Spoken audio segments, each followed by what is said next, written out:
Hello, good morning! Ayan, napakikita ko sa inyo ang aking niluluto. Nagluto ako ng tinola.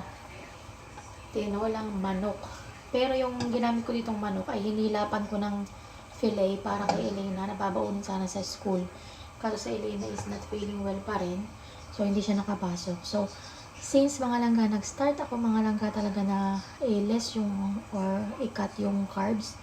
Not completely cutting the carbs, but kumakain pa rin ako pero sobrang less. So, gulay. Gulay yung dinadamihan ko. Kagaya nito mga langga, hindi ako kakain ng kanin. Puro ganito, puro gulay lang yung kakainin ko at saka meat, saka sabaw. Mabilis na siyang makabusog. At kapag nasanay ka, talaga na hindi kumakain ng kanin, nasanay ka talaga. And sabi nila talaga na kapag maunti na lang yung kinakain mo, parang umuurong din yung size ng stomach natin. So, ayan. Hindi na ako kasi nung nagugutom pagaya nung dati na talagang syempre, lagi akong sikanin. Ngayon, gulay. Gulay talaga. Ayan. Ang ating wombok. Ito yung favorite ko, wombok.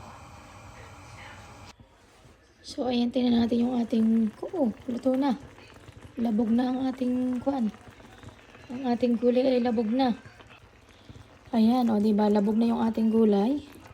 Okay lang yan. Masarap pa rin talaga yan. Ayan, may isang pirasong buong manok. Ayan ang kakainin ko hanggang hapon. Ang sarap ng lasa niyan.